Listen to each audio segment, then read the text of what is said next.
नमस्कार, आप देख रहे हैं दूरदर्शन किसान। मैं हूं मुकुल शर्मा। स्वागत है आपका दूरदर्शन किसान के खास कार्यक्रम विचार विमर्श में। एक ऐसा कार्यक्रम जिसमें हम किसानों से जुड़े मुद्दों पर विचार विमर्श करते हैं।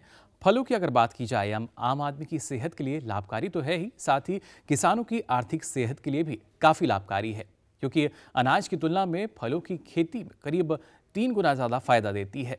बागवानी फसलों की खेती में लगातार इजाफा भी हो रहा है, बल्कि पैदावार के मामले की अगर बात की जाए तो बागवानी फसलों ने खाद्यान्न को भी पीछे छोड़ दिया है। हालांकि अधिक पैदावार के बावजूद दूसरे देशों के मुकाबले औसत उपज में हमारा देश कहीं पिछड़ा हुआ है। सरकार और वैज्ञानिक बागवानी को किसानों के लिए और अधिक लाभकारी बनाने की कोशिशों में लगे हैं। ये कोशिशें कितनी फलदायी हैं, चुनौतियां इसमें क्या हैं और क्या समय के साथ फलों की खेती बदली है? और ऐसे ही सवालों पर विचार विमर्श के लिए आज कश्मीर से कन्याकुमारी तक से आए लगभग 14 प्रदेशों के फल वैज्ञानिक आज हमारे साथ स्टूडियो में मौजूद हैं। आप सभी का बहुत बहुत स्वागत हमारे स्टूडियो में। और इन्हीं के साथ आज विचार विमर्श करेंगे। हमारे साथ हैं भारतीय कृषि अनुसंधान संस्थान में फल और उद्यानिकी प्रौद्योगिकी संभाग के प्रमुख प्रोफेसर एस.के. सिंह जी, इसी संभाग में प्रधान वैज्ञानिक डॉक्टर ए.के. दुबे जी, साथ ही प्रधान वैज्ञानिक डॉक्टर जयप्रकाश जी, और इसी के साथ भारतीय कृषि अनुसंधान परिषद में प्रधान वैज्ञानिक डॉक्टर विक्रमादित्य पांडे जी। नमस्कार। आप सभी का बहुत बहुत स्वागत दूरदर्शन किसान के इस खास कार्यक्रम में। तो किस तरीके से जो फल हैं उसके जरिए हमारे प्रदेश, हमारे राज्य जो हैं वो फलते नजर आ रहे हैं और हमारे देश को कितना फायदा मिल रहा है, इस पर हम विचार विमर्श करें। आइए उससे पहले नजर डाल लेते हैं इस खास रिपोर्ट पर।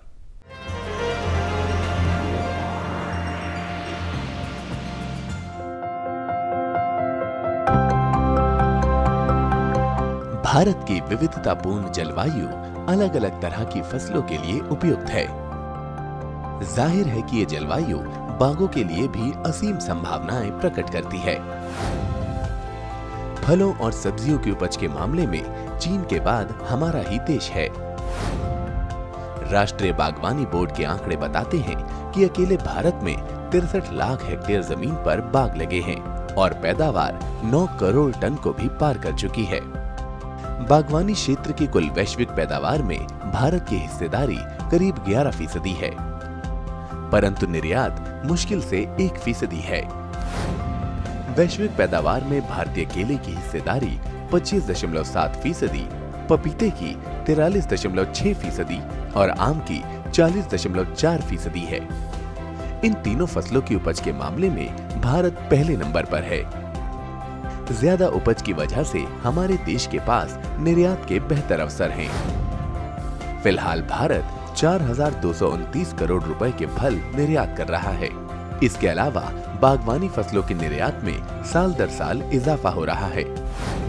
ताजा फलों और सब्जियों के निर्यात में मूल्य के आधार पर 14% की, जबकि प्रसंस्कृत फलों और सब्जियों के निर्यात में 16.27% की बढ़ोतरी देखी गई है। आपको बता दें कि बागवानी फसलों में सब्जियों को भी शामिल किया जाता है। घरेलू मोर्चे पर बागवानी फसलों का प्रदर्शन बहुत बेहतर है। देश के कृषि सकल घरेलू उत्पाद यानी जीडीपी में बागवानी फसलों की हिस्सेदारी 30.4% हो गई है। कई राज्यों के आर्थिक विकास में इनकी भूमिका महत्वपूर्ण है। प्रमुख फल उत्पादक राज्यों में जम्मू कश्मीर, हिमाचल, महाराष्ट्र, आंध्र प्रदेश, कर्नाटक, गुजरात, उत्तर प्रदेश और बिहार का नाम लिया जा सकता है।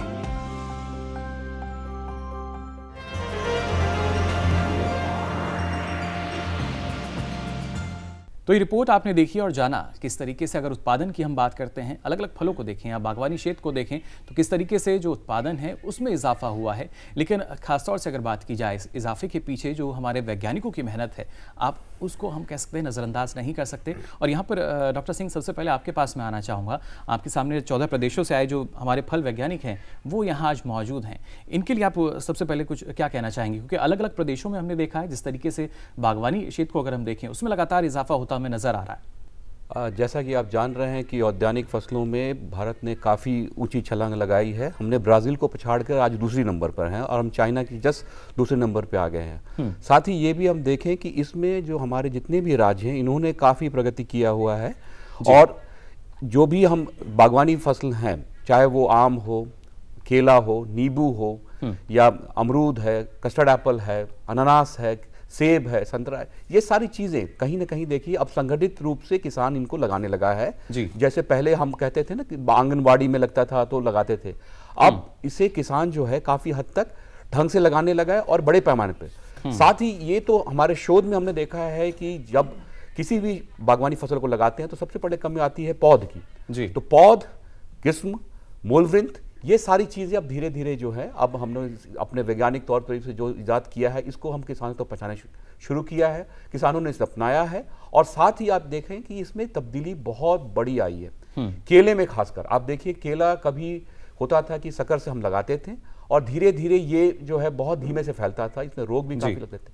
लेकिन इसमें एक टेक्नोलॉजी टिश्यू कल्चर, जो इसमें जो पौध की कमी थी उसको भी दूर कर पाया और इससे जो है किसानों ने इसको बहुत बड़े पैमाने पर आज ये समझ लीजिए कि हिमाचल के लोअर हिल्स तक चला गया है। और ये ऐसा फल है जिसमें पैसा मिलता है किसान को और ये बड़े पैमाने पे लगा रहा है और यही वजह है कि इसने जो है आज आम को भी पछाड़ दिया है। बिल्कुल, ये आधुनिक तकनीक जब से हम मान सकते हैं, जब से देखने को मिल रही है और ना सिर्फ टिश्यू कल्चर की अगर बात की जाए बल्कि और भी उन्नत तकनीकें हैं जिनका इस्तेमाल हमारे किसान भाई करने लगे हैं। और इन्हीं तमाम तकनीकों के बावजूद हम कह सकते हैं कि अब काफ़ी इजाफा हमें देखने को मिलता है। डॉक्टर दुबे, खासतौर से अगर हम बात करते हैं, क्योंकि सरकार किसानों की आमदनी को दोगुना करने की कोशिश में लगी हुई है, इस कोशिश में अगर हम फलों के महत्व की बात करें या उनकी भूमिका की बात करें तो आपको कैसे लगता है कितना कारगर साबित हो सकते हैं फल हमारे? बिल्कुल, आपने जो पूछा है कि जो हमारे कृषि की जो दूसरी फसलें हैं जैसे हमारा धान है, गेहूं है, उनकी जो उत्पादकता है और हमारे आम हैं, अमरूद हैं, नींबू वर्गीय फल हैं, इनकी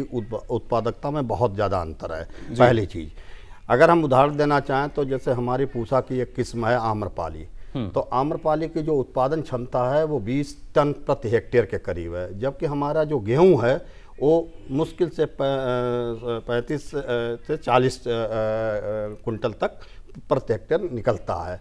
तो ये तो रही उत्पादकता की बात। दूसरे, अगर हम मूल्य की बात करें तो मूल्य में भी हमारा जो कोई भी फसल है उसका मूल्य हमारी जो फील्ड क्राफ्ट्स हैं उनसे अधिक रहता है। तीसरा, अगर हम इसका सबसे जो महत्वपूर्ण बात करें, जो हमारा जो लेबर जो मजदूर की जो ज़रूरत है वो तुलनात्मक हमारा अध्ययन करें तो हमारे फल वृक्षों में कम आवश्यकता होती है क्योंकि ये बहुवर्षीय फसलें होती हैं और इनमें धीरे धीरे करके साल भर हालांकि हम एम्प्लॉयमेंट देते हैं लेकिन जो संख्या है वो हमारी कम होती है। तो कुल मिला, अच्छा, जब जहां हम बात करें रोगों की या कीड़ों की, तो हमारी जो फसलें हैं इनमें कमतर कीड़ मकोड़े लगते हैं जिससे हमारी जो उत्पादन लागत है वो कम होती है। और आज हमारे वैज्ञानिकों ने कुछ ऐसी तकनीक डेवलप की हैं, चाहे वो हमारे कैनापी मैनेजमेंट की हो या हमारे मूलवृंत का हो, तो हमने सघन बागवानी के रूप में एक अच्छी टेक्निक दी है जिससे हम कम, जो हमारे जो मार्जिनल किसान हैं, छोटे किसान हैं, वो भी हमारी जो औद्यानिक फसलों को गेहूं और धान की तरह अपना सकते हैं और उससे अच्छे से अच्छी आमदनी कमा सकते हैं। लास्ट में मैं ये बोलूँगा, जो आज हमारे समाज में जो कई प्रकार के रोग आ रहे हैं, जैसे किसी को कैंसर आ रहा है, किसी को डायबिटिक हो रहा है, कोई हार्ट से संबंध, इसका सबसे मुख्य कारण ये है कि हम उतना फल का इंटेक नहीं कर रहे हैं, हम फल नहीं खा रहे हैं। तो ये भी एक फलों का एक एडिशनल अतिरिक्त फायदा है। अगर किसान भाई लगा रहे हैं तो जो हम डॉक्टरों को जो भी पैसा देते हैं उसमें भी कमी आएगी, क्योंकि कुल मिला के कई तरह से हमारे फल किसान भाइयों को फायदा दिलाने में, यानी स्वास्थ्य के लिहाज से भी काफ़ी ये महत्वपूर्ण है। वहाँ भी आपकी जो लागत है देखिए उसको ये बचा सकते हैं, ना सिर्फ आपकी जो आर्थिक सेहत है वहाँ तो मजबूती आएगी, लेकिन यहाँ डॉक्टर पांडे आपसे हम समझना चाहेंगे, क्योंकि आम फसलों के मुकाबले अगर हम खासतौर से हमारी जो फल वाली फसलें हैं इनकी बात करते हैं लगभग 3 गुना मुनाफा हमें ज़्यादा मिलता है, लेकिन क्या इसके साथ साथ हम ये मान के चल सकते हैं कि यहाँ पर जो जोखिम है वो भी ज़्यादा बढ़ जाता है? और ऐसी स्थिति में अगर जोखिम बढ़ता है तो जो हमारे किसान हैं, क्योंकि उनको विश्वास रहता है हमारे जो कृषि वैज्ञानिक हैं उन पर, आज हमारे साथ यहाँ मौजूद हैं, किस तरीके से इस जोखिम को हमारे जो कृषि वैज्ञानिक हैं वो इसको कम करने में लगे हुए हैं? जी, चूँकि अधिकांश फल जो हमारे भारत देश में उगाए जाते हैं वो बहुवर्षीय हैं जी, 1-2 फलों को छोड़ दीजिए तो अधिकांश फल हैं वो बहुवर्षीय हैं। तो सरकार ने एक तो इसमें जो बीमा प्रणाली का जो किया है उसको तो अधिकांश अपनाया जाना चाहिए। एक तो यह है, इससे किसान बच सकते हैं जो भी हमारे क्लाइमेट चेंज के जितने कारक हैं जलवायु परिवर्तन से, उनसे जो नुकसान होने की संभावना है, एक तो उससे बचा जा सकता है। दूसरा, बहुत से जो बहुवर्षीय फल हैं उसमें एकीकृत जो क्रॉपिंग सिस्टम है, इंटीग्रेटेड फार्मिंग सिस्टम जो डेवलप किए गए हैं, जैसे कि चाहे आप नारियल को ले लीजिए, चाहे अरेका नट को या सुपारी को ले लीजिए, काजू ले लीजिए, आम ले लीजिए, अमरूद ले लीजिए, ये अधिकांश फलों में जो हमारे एकीकृत जो फसल की प्रणाली विकसित की गई है उससे जितने रिस्क हैं जलवायु परिवर्तन के, उससे काफ़ी हद तक बचा जा सकता है। दूसरा जो है, ये आज की डेट में आप जब देखते हैं कि जो चूँकि हमारी ज़मीन सीमित है जी, ज़मीन सीमित है और जो हमारे उत्पादन के जो कारक हैं वो भी सीमित ही हैं। चाहे आप पानी, मुख्य रूप से जो पानी का ले लीजिए, पानी भी कम है। तो जो हमारे देश में अच्छी ज़मीन नहीं है, जो खराब ज़मीन है, ऐसी ज़मीनें जो हैं वो फल उत्पादन के लिए एक कुछ जो हमारी नई नई तकनीकें विकसित की जा रही हैं उनके माध्यम से उनको भी फलों के उत्पादन के लिए योग्य बनाया जा सकता है। यानी सीमित संसाधनों में अधिक उत्पादन हमें मिल सके, इसके लिए कोशिशें की जा रही हैं। और खासतौर से ऐसी भूमि जहां पर हमारे जो वैज्ञानिकों का मानना होता है कि यहाँ पर पहले जो है किसान फलों की खेती नहीं कर सकते थे, लेकिन अब उसी भूमि को कृषि योग्य बनाया जा रहा है और वहाँ भी जो हमारे किसान हैं सफलतापूर्वक फलों की खेती कर रहे हैं। यहाँ डॉक्टर जयप्रकाश, आपसे भी हम जानना चाहेंगे, क्योंकि हमारे देश की अगर बात की जाए, फलों की खेती जाहिर तौर पर बढ़ी है, लेकिन की खपत की हम बात करते हैं, भोग की हम बात करते हैं, उसमें भी इजाफा हुआ है। लेकिन विश्व को अगर हम देखें तो वहाँ पर लगभग जितने फल होते हैं उसके 11% फल हमारे देश में उनकी पैदावार की जाती है। लेकिन निर्यात के मामले में अगर हम बात करें, वहाँ पर थोड़े से हम पीछे रह जाते हैं। क्या सुविधाओं का अभाव है या जानकारी का अभाव है, जिस वजह से निर्यात के जरिए उतना जो मुनाफा हमारे किसान ले सकते हैं वो नहीं ले पाते? इसके दो पहलू हैं। एक पहलू तो यह है कि हमारा खुद का बाजार इतना बड़ा है कि वहाँ पर हम बहुत ज़्यादा उपभोग करते हैं। जहाँ हम 11% पैदा करते हैं, करीब 16% की जनसंख्या है जो हमारे देश की है, पूरी दुनिया की। तो आपके पास सबसे बड़ा वर्ग है जो उसका उपभोक्ता है। दूसरी बात यह आती है कि जब हम अंतर्राष्ट्रीय बाजार में जाते हैं और एक्सपोर्ट के लिए जाते हैं, निर्यात के लिए, तो एक तो है कि जो हमारी सपोर्टिव पॉलिसी है, जो नीति है, उसमें हम किसानों को कितना सहायता कर रहे हैं, ताकि क्या किसान जो अंतर्राष्ट्रीय स्तर पर कंपटीशन है, जो प्रतियोगिता है, उससे मैच कर पा रहा है जी। कुछ फलों में हम मैच कर पा रहे हैं। जैसे आप काजू को लिखिए तो काजू हम सबसे अधिक निर्यात भी करते हैं, हालांकि उसके संवर्धन के लिए हम अच्छा खासा उसको आयात भी करते हैं, क्योंकि यहाँ पर उस पर काफ़ी काम होता है। आप केले को देखिए, केले में निर्यात हो रहा है, या आम में बहुत बड़ी मात्रा में निर्यात हो रहा है, अंगूर में हो रहा है। पपीता एक ऐसा फल है जो सबसे अधिक, करीब 40% हिंदुस्तान में पैदा होता है, जो कि बाहर का था। तो लेकिन अभी संभावनाएं और बहुत ज़्यादा हैं, हमें उस पर काम करने की ज़रूरत है। जी बिल्कुल, संभावनाएं अपार हैं हमारे यहाँ पर और उन पर काम करने की ज़रूरत, बल्कि काम जो है लगातार हमें होता भी नज़र आता है। उसी का परिणाम अब हमारे यहाँ सामने भी है। साथ ही यहाँ डॉक्टर एस के सिंह, आपसे हम समझना चाहेंगे, जिस तरीके से अभी हमने जानकारी ली कि जो हमारी जलवायु है वो हर तरह के फलों के लिए, खेती के लिए उसको हम अनुकूल मान सकते हैं। और ख़ासतौर से इन दिनों अगर विदेशी फलों की हम बात करते हैं, जिन्हें पहले विदेशी फलों में गिना जाता था, कीवी की बात की जाए या ड्रैगन फ्रूट की हम बात करते हैं, क्योंकि ये ऐसे फल हैं जिनकी खेती अब लगातार हमारे देश में हो रही है और इनकी अच्छी मांग भी है। और इससे पहले इनका हम आयात करते थे, लेकिन विदेशी मूल के फलों की खेती के लिए जो किसान हैं उन्हें किस तरीके से हम प्रोत्साहित कर सकते हैं, क्योंकि ना सिर्फ यहाँ की मांग बल्कि अगर बाहर की मांग है, गुणवत्ता अगर हमारी अच्छी है, तो अब एक ऐसा फल जिसका पहले हम आयात कर सकते थे, अब शायद उसके निर्यात की स्थिति में भी हम आ सकते हैं। बिल्कुल आपने सही कहा कि पहले जो फल हमारे देसी हुआ करते थे उन्हें लगा रहे थे, लेकिन कई विदेशी फल हैं, जैसे इनमें आपने बताया कीवी फल जी। अब इससे जो आप देखें पूरे हिमाचल में, उत्तराखंड में जो है इसको कमर्शियल तौर पे लगा रहे हैं और बहुत बढ़िया क्वालिटी के कीवी फल पैदा हो रहे हैं। साथ ही ड्रैगन फ्रूट जो पहले वियतनाम से, थाईलैंड से आयात होता था, अब देखिए यहाँ मध्य प्रदेश के किसान हैं, कुछ महाराष्ट्र किसान है, ये बहुत ही उद्यमी है और इन्होंने करीब करीब 10 से 15 एकड़ तक का बाग लगाया हुआ है और वहाँ बढ़िया क्वालिटी के जो आप समझ सकते हैं वो उत्पाद ले रहे हैं जी। साथ ही जैसे रंबुतान है, ये कभी नहीं जाना जाता था, लेकिन अब हमारे यहाँ भी होने लग गया है। इसी तरह और भी जैसे कैक्टस पियर है या और भी कई विदेशी फल हैं जो मतलब आयातित होते थे, लेकिन अब हमारे यहाँ भी उत्पादन इनका धीरे धीरे बढ़ रहा है, क्योंकि अब एक वर्ग ऐसा शहरी क्षेत्र में है जो इनको खरीदने की क्षमता रखता है और उनकी जरूरत भी है। और यही वजह है कि ये फल जो है अब किसान इन्हें अब लगाने भी लगे हैं और हमारे जो राज्य के जो कृषि विश्वविद्यालय हैं इन पे शोध भी कर रहे हैं और नए वैरायटीज और तकनीकी इनको बना के भी दे रहे हैं, जो किसान अपनाकर अच्छा मुनाफा कमा रहे हैं। बिल्कुल, ये लगातार बेहद ज़रूरी कि जो किसान हैं उनको प्रोत्साहित किया जाए। और इसी में डॉक्टर पांडे अगर हम बात करते हैं, क्योंकि सरकार हमारे फल किसानों को ना सिर्फ सब्सिडी बल्कि कोशिश ये है कि उनको दूसरी सहायता जो है वो मुहैया कराई जाए। आधुनिक तकनीक की अगर हम बात करें, आपको क्या लगता है और किस तरह की सहायता जो है वो अभी हमारे किसानों को चाहिए जिसके ज़रिए वो और ज़्यादा फलों की खेती को उसमें इजाफा और ज़्यादा कर सकें? जी, जैसा कि हम लोग पहले जो विचार विमर्श हुआ उसमें सुने हैं, हमारे यहाँ बहुत प्रकार के फल उत्पादन किए जाते हैं, लेकिन जो बगीचे हमारे हैं अधिकांश हैं वो पुराने हैं जी। अब नए बगीचे लगाने के लिए हमको अच्छी अच्छी किस्मों के पौधे चाहिए। तो सरकार ने जो राष्ट्रीय बागवानी बोर्ड, एकीकृत बागवानी विकास मिशन, ये जो जितने भी कार्यक्रम चला रखे हैं उनमें सब्सिडी का प्रावधान किया गया है। इतनी स्कीम है, इतने बड़े स्तर पर केंद्र सरकार द्वारा भारत के किसान एवं कृषि कल्याण मंत्रालय जो है उसके द्वारा राज्य सरकारों को नियमित जो धनराशि दी जाती है उसके माध्यम से इन सारे स्कीम्स को जो प्रोत्साहन दिया जाता है। इसमें पौधशाला लगाने के लिए, नेट हाउस, पॉली हाउस स्थापित करने के लिए, जितने हमारे माइक्रो न्यूट्रिएंट फार्मूलेशंस हैं उनको बनाने के लिए, उसका विपणन करने के लिए और किसानों के प्रशिक्षण के लिए, यहाँ तक कि जो छोटी छोटी मार्केट जो इस्टेब्लिश करनी है शहरों में उसके लिए भी प्रोत्साहन दिया जा रहा है जी। यहाँ जो आप देख रहे हैं, जो आज का कार्यक्रम भी चल रहा है, वो भी उसका एक हिस्सा है कि किसानों तक जानकारी कितना जल्दी जाए। और आप देखेंगे कि कृषि विज्ञान केंद्र जो तकनीकी प्रसार के लिए कृषि विज्ञान केंद्र पिछले 5-6 सालों में बहुत ज़्यादा बढ़ गए हैं। उसमें जो बागवानी का एक कंपोनेंट होता है, बागवानी के जो वस्तु विशेषज्ञ होते हैं उनको भी रखा गया है, जिससे कि जो हमारी तकनीकें विकसित होती हैं वो किसानों तक जल्दी से जल्दी पहुंच सकें। तो ये सब एक इस पूरे स्कीम का एक हिस्सा ही है जी। तो देखिए, लगातार कोशिश यही की जा रही है, चाहे प्रचार प्रसार की बात की जाए या किसानों को प्रोत्साहित करने की बात की जाए, हर एक स्तर पर जो हमारे बागवानी क्षेत्र है वहाँ पर जो इजाफा अभी तक हुआ है, इसके ज़रिए आने वाले समय में कह सकते हैं ना सिर्फ इजाफा हो बल्कि इसका जो शुद्ध लाभ है वो भी हमारे किसानों को मिल सके।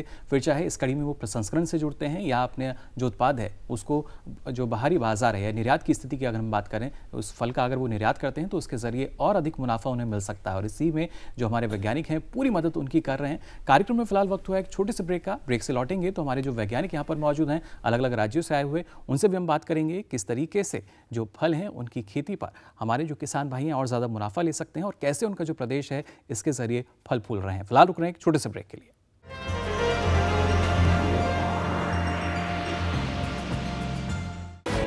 जहां दिग्गज दौड़ाते हैं अपना दिमाग, ढूंढते हैं सामयिक सवालों के जवाब, खेती किसानी के मुद्दों पर मंथन का मंच।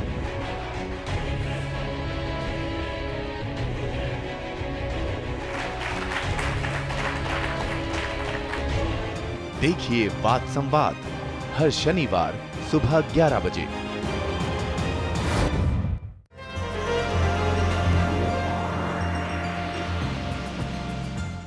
तो ब्रेक के बाद आप सभी का एक बार फिर स्वागत विचार विमर्श में। आज हम विचार विमर्श कर रहे हैं खासतौर से फलों की खेती पर, किसके ज़रिए किस तरीके से जो हमारे प्रदेश हैं वहाँ पर और ज़्यादा मुनाफा मिल रहा है।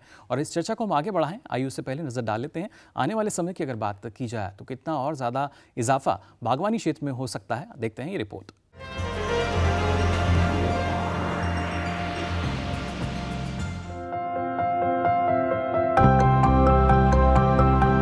हिमालयी बेल्ट से लेकर दक्षिण भारत के उष्णकटिबंधीय इलाकों तक लगभग पूरे भारत में तरह तरह के फलों की खेती होती है।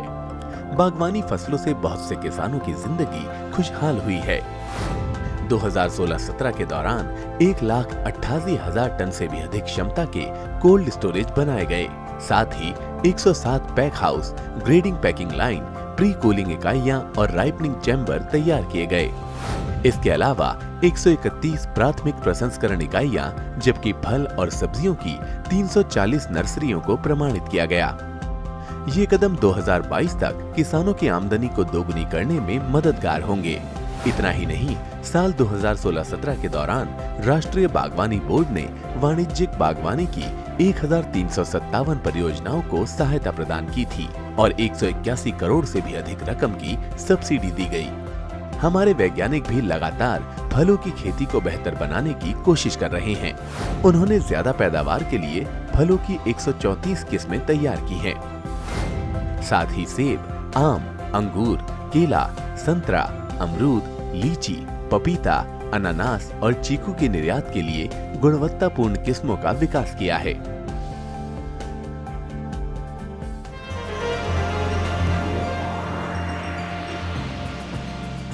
तो इस रिपोर्ट के जरिए आपने देखा इजाफे की अगर बात की जाए या आधुनिक तकनीक की अगर बात की जाए, जो उसका परिणाम अब सामने आने वाला है वो अब हम देख पा रहे हैं। लेकिन और किस तरीके से हमारे किसानों को मुनाफा दे पाएगा ये हम जानने की कोशिश करेंगे। और ख़ासतौर से अलग अलग राज्यों की अगर बात की जाए, जैसा कि कार्यक्रम की शुरुआत में हमने आपको बताया, लगभग 14 राज्यों के जो वैज्ञानिक हैं वो आज हमारे यहाँ हमारे साथ स्टूडियो में मौजूद हैं। कश्मीर से कन्याकुमारी तक के जो हमारे वैज्ञानिक हैं उनसे हम जानने की कोशिश करेंगे किस तरीके की विशेषताएँ जो हैं उनके राज्यों को विशेष बना रही हैं। और बाकायदा पहचान जो कि हम सभी जानते हैं, अगर अलग अलग फलों की हम बात करते हैं तो राज्यों की पहचान उन फलों की वजह से अब की जाने लगी है। ऐसे में चलिए शुरुआत करते हैं। हमारे साथ जो सबसे पहले कश्मीर के जो वैज्ञानिक हमारे साथ यहाँ मौजूद हैं उनसे मैं जानना चाहूँगा अगर आप हमें बताएं कश्मीर की अगर हम स्थिति की बात करते हैं, सबसे ज़्यादा फलों की अगर बात करें, सेब नाम आते ही हमारे जो जितने भी शायद उपभोक्ता हैं उनको लगता है कश्मीर में अच्छी पैदावार हो रही है। लेकिन किस तरह का बदलाव आपने 3 से 4 सालों में देखा है इसकी पैदावार को लेकर, इसकी गुणवत्ता को लेकर?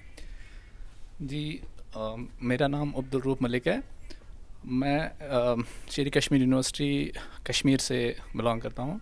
हमारे वहाँ पे एप्पल की जो पैदावार है इससे 4 साल या 5 साल पहले अगर हम बात करेंगे तो हम कह रहे थे कि जो बाहर के देश है उससे बहुत कम पैदावार थी जी। तो हमारी यूनिवर्सिटी ने शेर Kashmir university of agriculture science Kashmir ने स्टेट गवर्नमेंट और स्टेट डिपार्टमेंट हॉर्टिकल्चर डिपार्टमेंट के साथ एक नई स्कीम लॉन्च की जिसका नाम हाई डेंसिटी प्लांटेशन सिस्टम है। तो उसके तहत हमारी जो पैदावार है अब आने वाले कुछ सालों में कम से कम 3 से 4 गुना तक बढ़ेगी जी। उसके बगैर जो हमारी यूनिवर्सिटी है वो ऐसे नॉन ट्रेडिशनल एरियाज़ में जहाँ पे अभी तक एप्पल की पैदावार नहीं होती है वहाँ नए नए एक्सपेरिमेंट्स करके वहाँ पहुँचाने की कोशिश कर रहे हैं ताकि वहाँ के फार्मर्स को भी इनकम जो है उनकी जो पैदावार है और उनकी जो रोज़मर्रा की इनकम है वो दुगनी से तुगनी हो जाए जी। बिल्कुल। लेकिन जम्मू कश्मीर की अगर बात की जाए, क्योंकि कहीं ना कहीं एक ऐसा हमारा राज्य जहाँ पर हम जिसको स्वर्ग भी कहते हैं, लेकिन दूसरी तरफ अगर बात की जाए थोड़ा सा एक आतंक की परछाई जो है वो भी वहाँ नज़र आती है। तो क्या ऐसी स्थिति में हम मान सकते हैं जो किसान हैं निडर होकर पूरी तरीके से वो अपना ध्यान खेती पर लगा रहे हैं और सफलतापूर्वक खेती कर रहे हैं? जी बिल्कुल। एप्पल जो है एक ऐसा क्रॉप है जिसमें कि जो कि दिल्ली में मार्केट होता है और बाकी जगहों पर मार्केट होता है। तो इसमें शेल्फ़ लाइफ की हम बढ़ाने की भी कोशिश कर रहे हैं जिससे कि अगर कहीं पे किसी जगह पे किसी भी किस्म के हालात ख़राब भी हो जाएं तो उनकी पैदावार पर इस किस्म का कोई असर ना पड़े और उनके आमदनी पे कोई असर ना पड़े ताकि वो स्टोर भी कर सके। और स्टेट गवर्नमेंट जो है कोल्ड स्टोरेज फैसिलिटीज़ वहाँ पे बना रही है ताकि जो एक टाइम पे जो अगर वो बेच नहीं पाते हैं अपना ये एप्पल तो वो कुछ टाइम बाद वो बेच दे, उसमें स्टोर करके भी आगे जाके वो बेच सकते हैं। तो एज सच उसमें उसको कोई प्रॉब्लम नहीं हो रही है जी। बिल्कुल। देखिए किस तरह की जो हम कह सकते हैं मदद जो है वो किसानों को दी जा रही है, आधुनिक तकनीक जो है वो किसानों के लिए मुहैया कराई जा रही है। और भी वैज्ञानिक हमारे साथ यहाँ मौजूद हैं। मैं चाहूँगा बिहार से भी कुछ वैज्ञानिक हमारे साथ यहाँ पहुँचे हैं। मैं चाहूँगा आप खड़े होकर हमें बता दें, एक बार अपना परिचय दें और उसके बाद क्या स्थिति है वहाँ पर। नमस्कार, मेरा नाम संजय कुमार सिंह है। मैं वरीय फल वैज्ञानिक हूँ, मुजफ्फरपुर में रहता हूँ। और अभी जो बिहार में जो समस्याएं फल के उत्पादन में सबसे बड़ी समस्या क्या है कि वहाँ पे आम में एक तो हर साल फल नहीं आता है, आम और ख़ास करके चाइना लीची में हम देख रहे हैं। दूसरा प्रॉब्लम ये है कि सीपिया मैंगो का यहाँ पे काफ़ी डेथ हो रहा है, काफ़ी मर रहे हैं सीपिया मैंगो जी। और तीसरी बात हम ये देख रहे थे कि लीची में जो फल की जो फल बेधक जो कीट है उस कीट के चलते काफ़ी लोगों को मुनाफा कम हो रहा है। और आजकल हम 2-3 साल से देख रहे हैं कि 25 मई के बाद से एक बार बारिश होने के बाद चाइना लीची में सबसे ज़्यादा फ्रूट बोरर का अटैक हो जाता है। जी। उसके साथ साथ ये भी है कि वहाँ किसान नए वैरायटी को बहुत जल्दी पसंद करते हैं, वो चाहते हैं कि हम नए से नए वैरायटी लगाएं।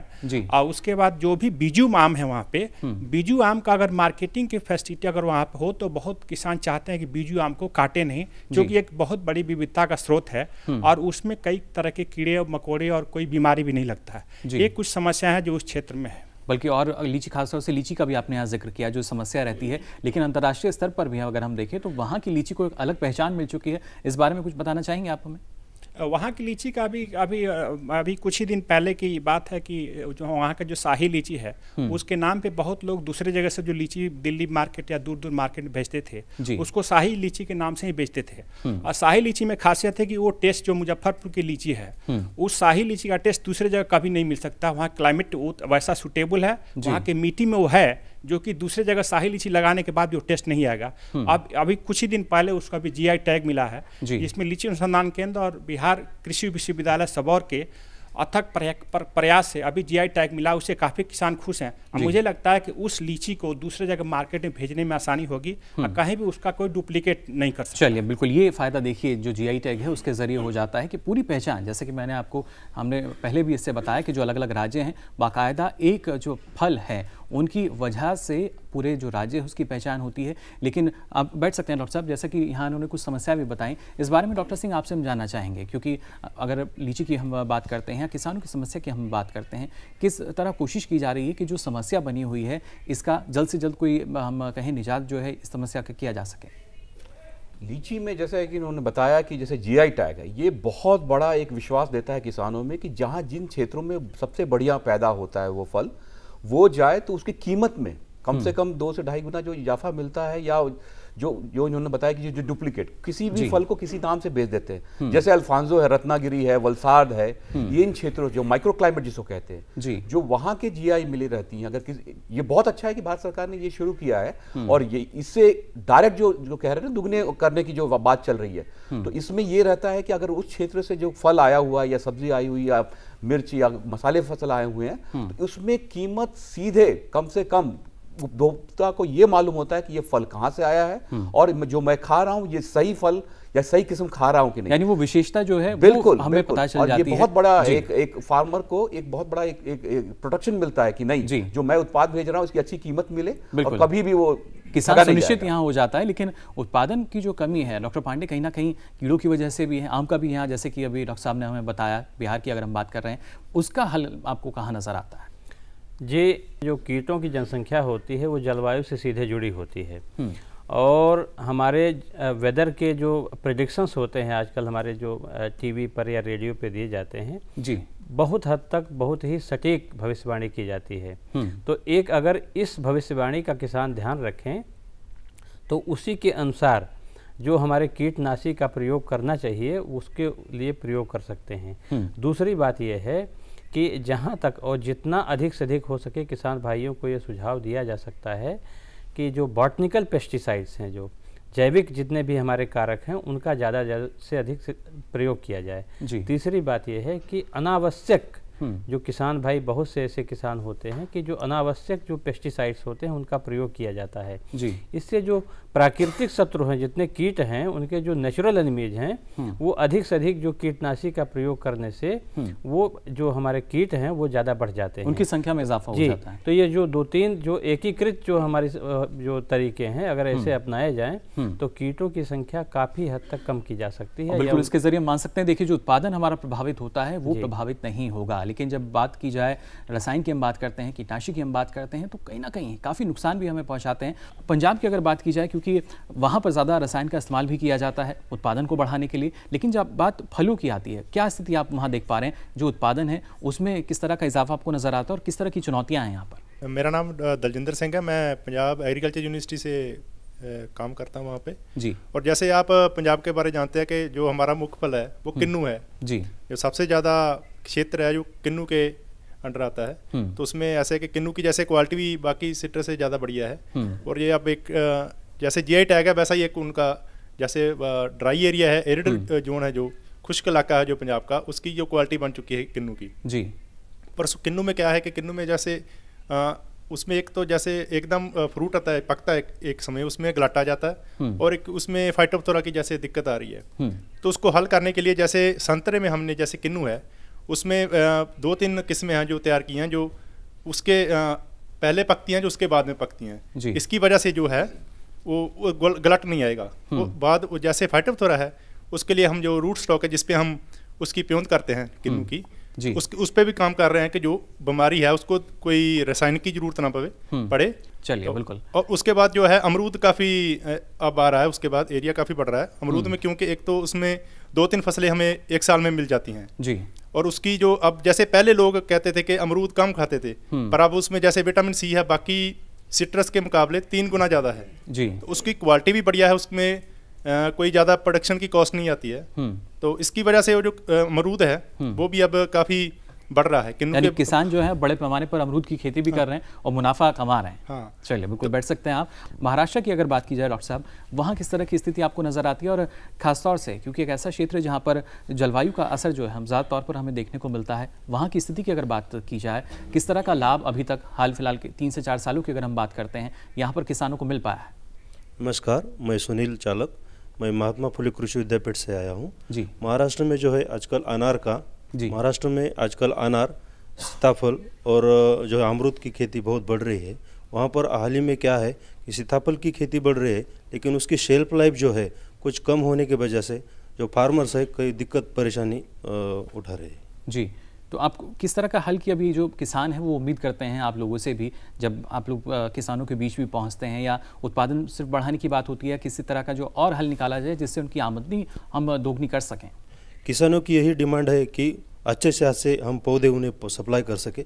हमारी यूनिवर्सिटी और उसके सब सेंटर भी अच्छे से अच्छे पौधे हमारी नर्सरी से हम किसानों को सप्लाई करते हैं, और एक भी पौधा हम नहीं रखते हैं, क्योंकि सब जब जितना भी प्रोड्यूस होता है उतना हमारी यूनिवर्सिटी फार्मर को सप्लाई करते हैं, और बहुत डिमांड है पौधों के लिए।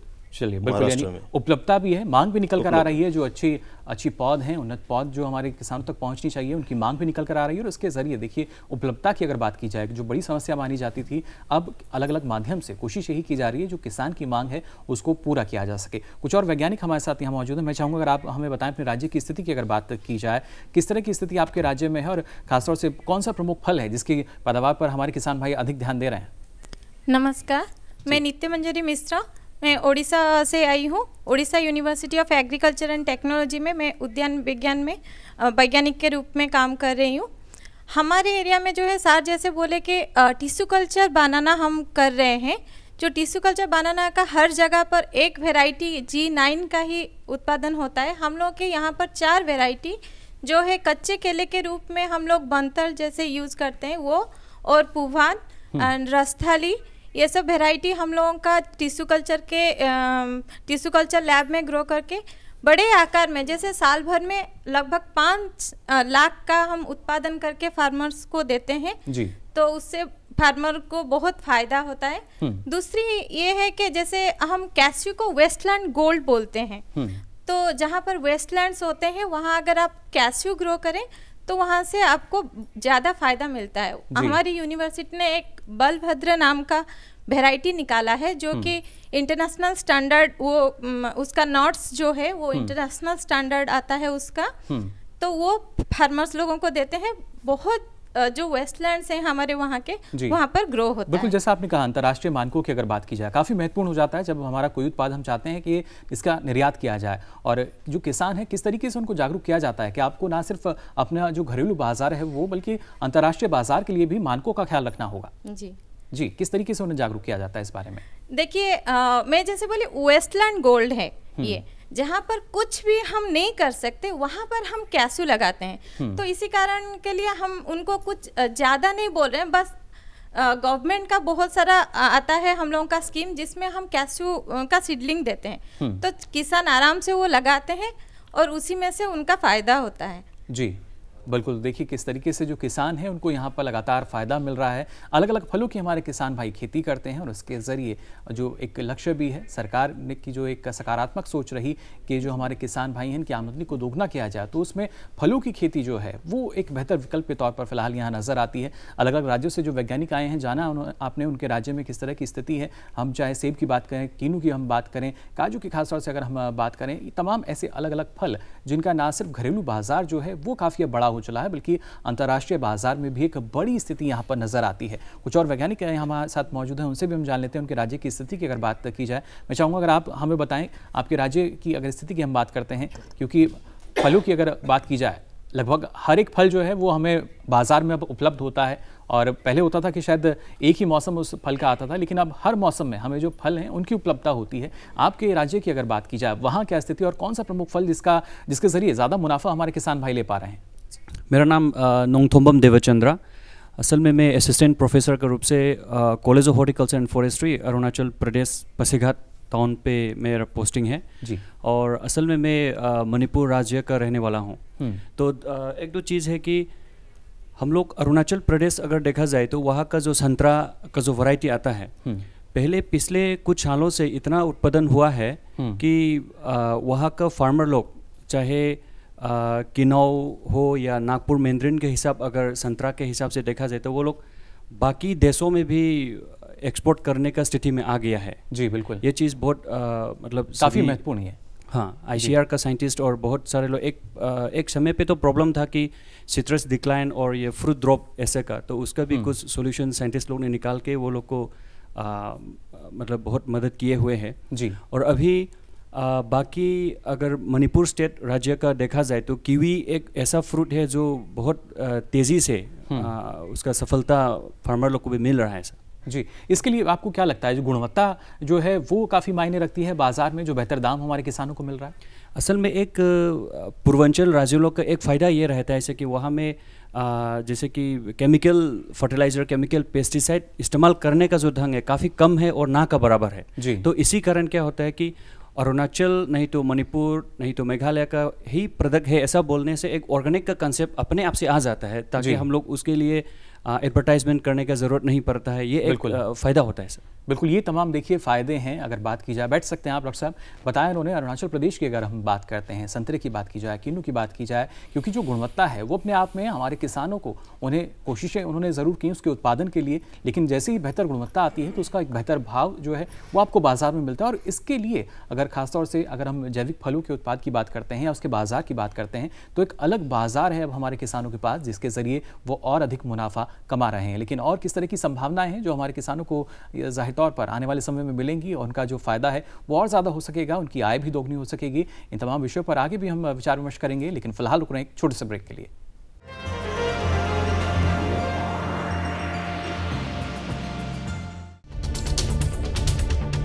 हम आ रहे हैं आपके गांव।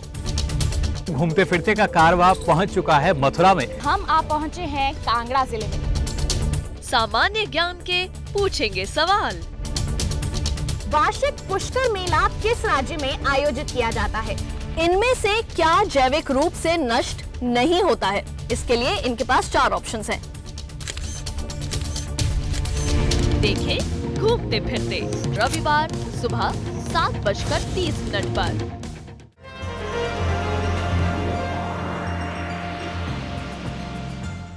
तो ब्रेक के बाद आप सभी का एक बार फिर स्वागत विचार विमर्श में। आज हम विचार विमर्श कर रहे हैं फलों की खेती को लेकर, इसके ज़रिए किस तरीके से जो हमारे किसान हैं अपने मुनाफे को बढ़ा सकते हैं।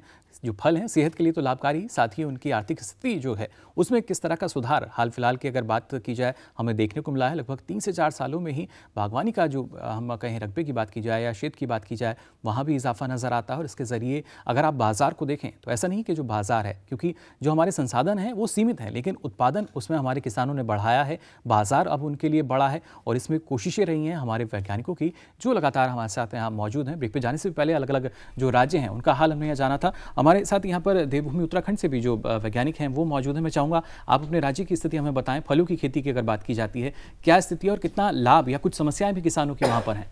जैसे कि हम उत्तराखंड एक पहाड़ी क्षेत्र है और लगभग उसका 13% एरिया ही अंडर कल्टीवेशन है और उस 13% में भी 80% रेनफेड इरिगेशन के अंडर है। तो जब हमारी कंडीशन ऐसी है कि रेनफेड हमें मतलब मौसम में डिपेंड रहना पड़ता है, तो वहाँ पे हॉर्टिकल्चर का बहुत ही इम्पॉर्टेंट रोल है जी।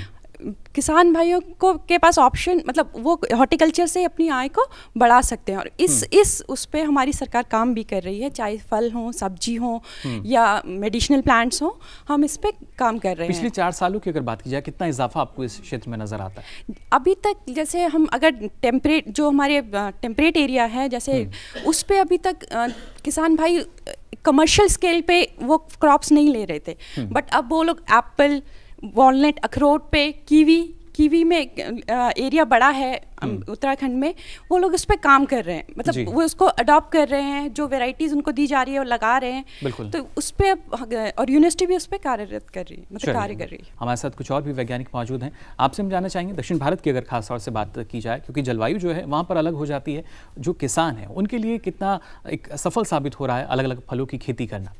मैं रविंद्र कुमार शर्मा, IHR भारतीय बागवानी अनुसंधान संस्थान जी बेंगलोर से हूँ। एक्चुअली एक मैं छोटी सी चीज़ बताना चाहता हूँ। हमारे यहाँ एक वैरायटी है अर्का साहन जी। इसमें एक सबसे बड़ी समस्या थी, जैसा कि हमारे एक वैज्ञानिक भाई ने बताया था कि जो मतलब उसमें जो है जी फल नहीं लग पाते थे, लेकिन उसका भी हमने सोल्यूशन निकाल लिया है। उसका सोल्यूशन हमने हैंड पोलिनेशन करके जो है निकाल लिया है। आज जो है सभी वैज्ञानिक भाई उसको जो है ले जा रहे हैं और अपने प्लॉट्स में लगा रहे हैं जी, और अच्छा उत्पादन उनको हो रहा है और अच्छा इनकम भी हो रहा है। जैसे कि बेंगलोर के रिलायंस, मेट्रो, इन सब आउटलेट्स में ये फ्रूट आ रहे हैं और उनको जो है करीब 300 रुपीज़ पर केजी दाम मिल रहा है। यानी बाजार की अब समस्या किसानों के सामने नहीं है जी। चलिए बिल्कुल बैठ सकते हैं आप भी। तो देखिए ये हमारे किसानों की ना सिर्फ मेहनत बल्कि जो हमारे कृषि वैज्ञानिक हैं वो लगातार उनके साथ लगे हुए हैं कि किस तरीके से आपका जो फल उत्पादन है उसकी गुणवत्ता में सुधार किया जाए, जिससे बेहतर भाव आपको मिल सके। और भी राज्य से आए जो वैज्ञानिक हैं वो हमारे साथ यहाँ मौजूद हैं। गुजरात से भी हमारे साथ यहाँ जो कृषि वैज्ञानिक हैं वो मौजूद हैं। मैं चाहूँगा आप गुजरात की स्थिति हमें बताएं, वहाँ पर किस तरह का फल उत्पादन की अगर हम बात करते हैं, सबसे ज़्यादा कौन सा ऐसा फल जिसमें ज़्यादा मुनाफा हमारे किसान भाई ले पा रहे हैं? मैं विकास यादव जी, भारतीय कृषि अनुसंधान परिषद का एक संस्थान है, केंद्रीय बागवानी संस्थान परीक्षण केंद्र गुजरात में, उस पर मैं कार्यरत हूँ जी।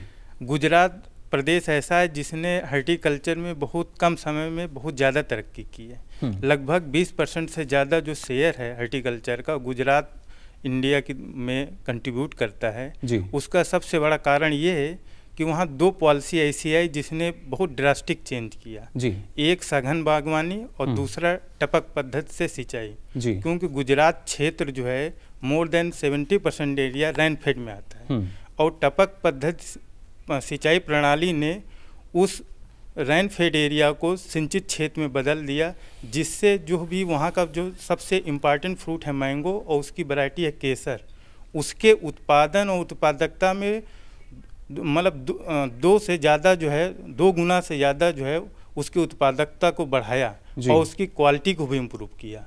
यही कारण है कि जो केसर मैंगो है ये भारत से आज बाहर जा रहा है बिल्कुल, और किसान उसका ज़्यादा से ज़्यादा जो है पैसा भी कमा रहा है। लेकिन एक मुख्य जो समस्या अब फेस कर रहा है वहाँ का किसान, वो प्लांटिंग मटेरियल का कर रहा है, क्योंकि बहुत सारी प्राइवेट नर्सरियाँ जो हैं वो क्या करती हैं कि यूनिवर्सिटी या सेंटर इंस्टीट्यूट के जो सेंटर हैं उनका टैग लगा के प्लांटिंग मटेरियल बेचती हैं, जबकि वो जो है ट्रू टाइप प्लांट मटेरियल नहीं होता है, जिससे किसान भाई लेके तो आते हैं, बाद में जब फील्ड में लगाते हैं तो वो उत्पादकता उस लेवल की उनको नहीं मिलती है जो ओरिजिनल प्लांट मटेरियल की होती है। इस पे गुजरात सरकार ने भी बहुत ज़्यादा काम किया है। यही कारण है कि 4-5 वर्षों से हमारे जो प्रधानमंत्री नरेंद्र मोदी जी हैं उन्होंने अपने कार्यकाल में जब वो CM थे तो कृषि महोत्सव वहाँ शुरू किया था जी। कृषि महोत्सव में सबसे बड़ा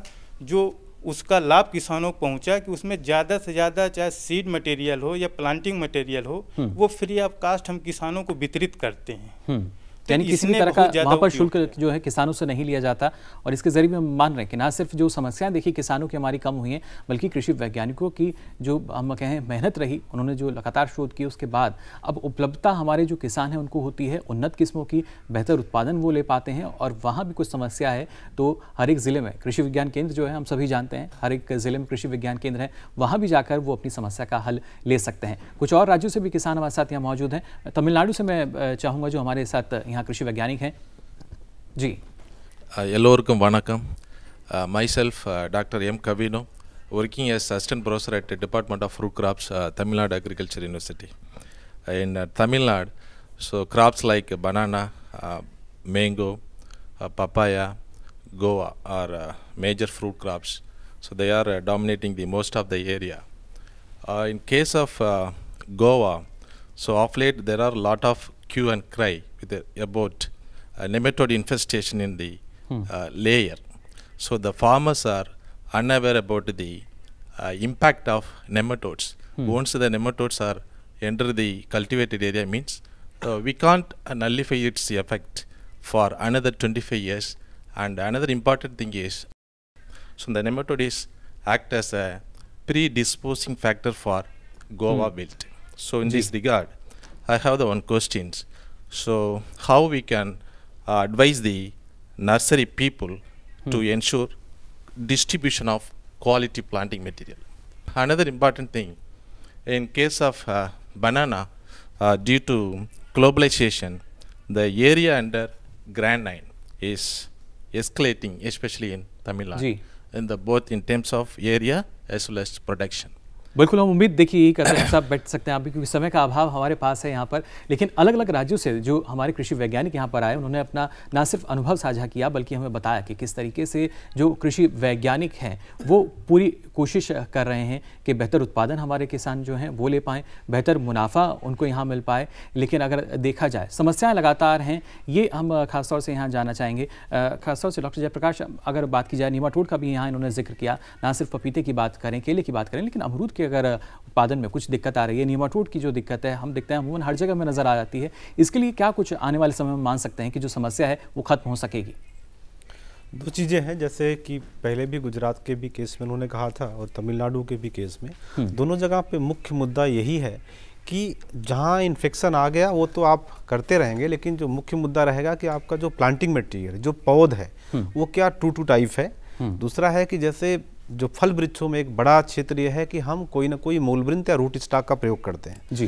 रूट स्टॉक हमें आइडेंटिफाई करना होता है कि भाई कौन सा है जो किसी फफूंद के या नीमाटोड के अगेंस्ट में जिसमें सहन क्षमता है, जिसमें उसका इन्फेक्शन नहीं आता है जी। तो भी ऐसे क्षेत्रों में जहाँ पे पता चल गया कि आपको कि 400 हेक्टेयर में या 400 एकड़ में ये कोई बीमारी ऐसी फैल गई या नीमाटोड फैल गया, तो जो भी वहाँ पे नया प्लांटेशन आएगा वो उन मूल वृंतों के साथ आएगा जी, ताकि जो नया क्षेत्र आए उसमें कोई वो इन्फेक्शन ना आए।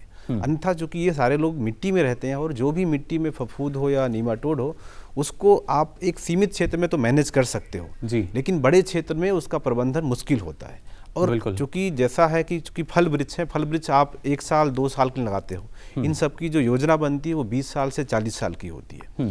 इसीलिए उसका उसी लेवल पर ध्यान देना जरूरी है कि जो भी हमारे नीमाटोड के रेजिस्टेंट रूट स्टॉक हैं उनका हम प्रयोग करें ताकि इस समस्या को सीमित कर सकें। बिल्कुल, ना सिर्फ ये समस्या बल्कि हम उम्मीद यही करते हैं जो तमाम समस्याएं हैं, अगर हम बागवानी क्षेत्र की बात करें, जिस तरीके से लगातार इजाफा यहाँ हमें नजर आता है, जो उत्पादन की हम बात करें या मुनाफे की हम बात करें, और उम्मीद हमारी यही जो समस्याएं हैं वो भी धीरे धीरे खत्म होगी, क्योंकि लगभग हर समस्या का समाधान जो है वो हमारे कृषि वैज्ञानिकों ने खोज निकाला है और यही समाधान जो है अब किसानों के पास भी पहुंच रहा है, जिसके जरिए हम ये मानकर चल रहे हैं कि जो एक लक्ष्य है साल 2022 तक हमारे जो किसानों की आमदनी है वो दोगुनी हो सकेगी, और उसमें खासतौर से जो फल हैं, हमारे तमाम जो फल हैं उनकी भूमिका सबसे अलग होगी और एक बेहतर विकल्प के तौर पर फलों की खेती जो है वो निकल कर आएगी, जिसके जरिए हमारे किसान भाई ना सिर्फ घरेलू बाजार में बल्कि बाहरी देशों की अगर बात की जाए निर्यात करके भी ज़्यादा मुनाफा कमा सकेंगे।